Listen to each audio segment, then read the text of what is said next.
Here are the 7 worst and 6 best muscle cars from the 1960s.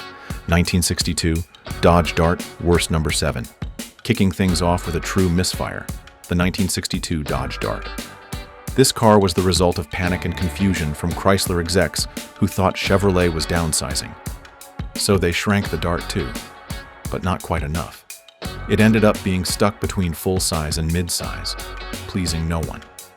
The styling was awkward, almost like it was finished in a hurry, with curves inspired by the jet age that clashed with its new, weirdly shrunken body.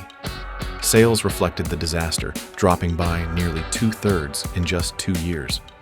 Performance didn't help its case either. The base models offered weak engines, and while the Max Wedge Phi 8 was a beast on the drag strip, it was impractical for daily driving. Odd transmission options and inconsistent axle ratios made driving a gamble. And thanks to its awkward weight class, the power-to-weight ratio was off, making it neither nimble nor powerful in a meaningful way. Even when it did well on paper, it looked outclassed by cooler, better-built rivals. 1965 Plymouth Barracuda, worst number 6. This was supposed to be Plymouth's answer to the Mustang, but what came out was more family car in disguise than muscle icon. The 1965 Plymouth Barracuda looked like a Valiant with a giant rear window, which wasn't even functional as a hatchback. Instead of creating something bold, Plymouth played it safe, and in the muscle car world, that's a losing strategy. It had lackluster engine options with the V8 topping out at a modest 180 horsepower, nowhere near Mustang territory. It took nearly 13 seconds to reach 60 miles per hour. That's sluggish for something advertised as sporty. The suspension felt cheap, the ride was bumpy, and it didn't handle like anything with muscle should. Even its supposed practicality, lots of cargo space, wasn't what people wanted in a pony car. It ended up being forgettable, quickly overshadowed by more stylish and better performing competitors. 1966 AMC Rambler Marlin, worst number 5. Few muscle cars look more confused than the 1966 AMC Rambler Marlin. Originally based on the sleek fastback Tarpon concept, AMC decided to stretch it into a bigger car, and it shows. The front end tried to be sporty, but the fastback rear just didn't fit. From the side, it looked like 2 cars awkwardly fused together. The handling was equally off. With a narrow track and long body, it leaned and swayed like a boat in rough seas. Under the hood, a 327 cubic inch V8 with 270 horsepower couldn't make up for its bulk. Inside, it was uninspired and cramped, even with its supposed family space. It didn't excite muscle fans, and it wasn't practical enough for families. With poor sales and a short-lived run, the Marlin faded fast from the muscle car conversation. 1964 Mercury Cyclone, worst number 4. Now here's a car so unremarkable most people don't even remember it existed. The 1964 Mercury Cyclone was Mercury's attempt to enter the muscle game. Unfortunately, it entered late and underprepared. A 289 V8 with 210 horsepower might have sounded decent, but it wasn't enough to keep up with the competition. Driving it felt like wrestling a toy. The compact platform made it cramped, and the handling was rough. Bumps hit hard, and turns felt sketchy. Mercury tried to dress it up with scoops and racing stripes, but the performance didn't back it up. The white vinyl seats looked cool, but were a pain to keep clean. Add terrible fuel economy and an unimpressive interior, and it's clear why this car didn't make an impact. The Cyclone was more show than go, and not even good show at that.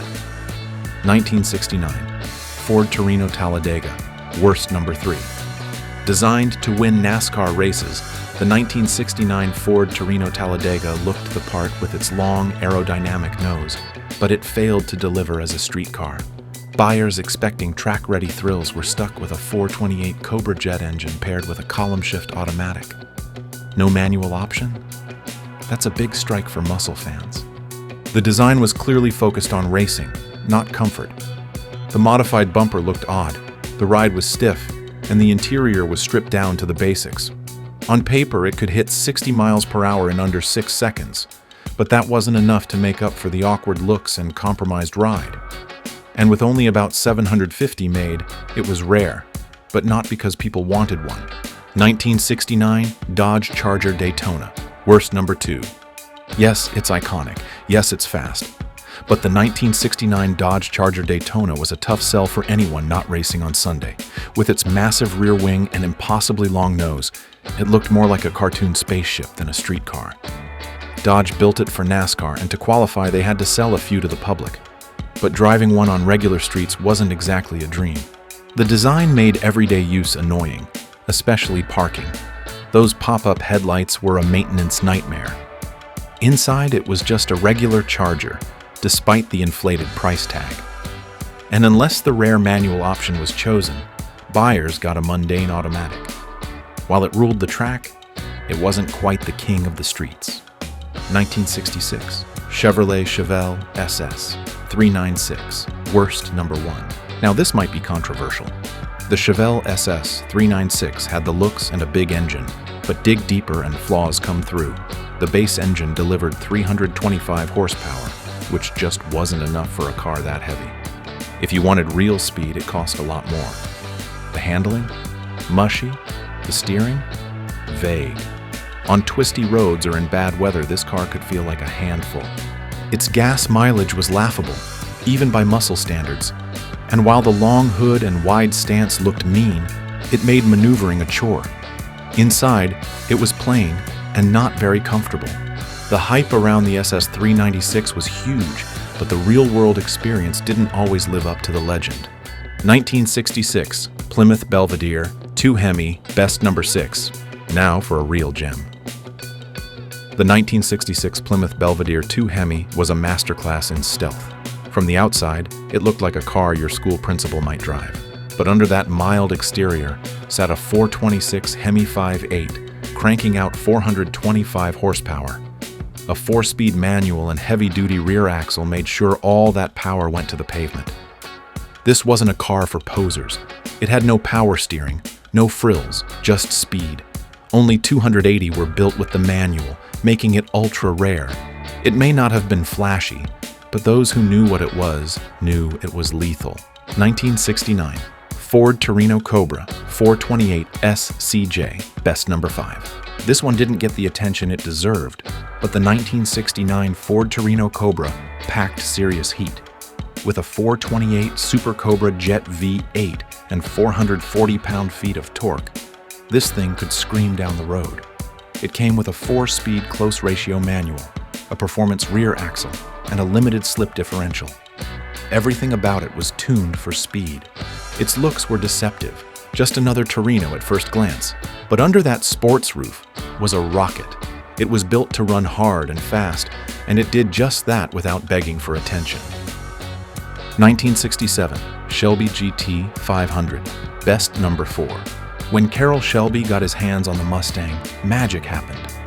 The 1967 Shelby GT 500 wasn't just another Mustang, it was the Mustang evolved. Powered by a 428 Cobra Le Mans engine, it produced muscle car thunder with surprising grace. Shelby refined the ride without killing the thrill. It was easier to handle than the GT 350, yet still ridiculously quick. And that styling, central headlights, scoops, spoiler, it all worked together to make this Mustang unmistakable. It looked fast standing still, and it ran like it had something to prove. 1964, Ford Fairlane Thunderbolt, best number 3. This one didn't just walk onto the drag strip, it owned it. The 1964 Ford Fairlane Thunderbolt was a purpose-built drag racer. Ford stripped out everything that wasn't essential and crammed in a 427 big block V8. With a fiberglass front end, plexiglass windows, and a 4.57 rear axle ratio, the Thunderbolt was barely street legal. It launched like a missile and demolished competition at the strip. Only 100 were made, and they've become muscle car legends ever since. 1969, Mustang Boss 429, best number 2. This wasn't just another Mustang. The Boss 429 was born to beat the Mopar Hemi on the track. Its 429 V8 was conservatively rated at 375 horsepower, but insiders knew it could crack 500. This car had serious hardware: aluminum intake, solid lifter cam, massive heads, all race-bred features. It was rare, with only a few hundred made. Built for NASCAR homologation, it looked mean and ran even meaner. With upgraded suspension and a wider stance, it handled better than most muscle cars of its time. 1968 Dodge Charger RT Hemi, best number 1. Topping the list is a legend, the 1968 Dodge Charger RT Hemi. With a 426 Hemi 5.8 and up to 425 horsepower, this car was a beast. Its Coke bottle curves, hidden headlights, and wide stance made it an instant classic. Whether at the track or just cruising Main Street, this car turned heads and laid rubber. It wasn't just about looks. This Charger could move, and it came with options that made it deadly fast or just comfortable enough for everyday use. Stylish, powerful, and iconic, the 1968 Charger RT Hemi captured everything that made the muscle car era unforgettable. Enjoyed this breakdown of the best and worst muscle cars from the 60s? Hit that like button, subscribe for more classic car content, and drop your favorite, or least favorite, 60s muscle car in the comments.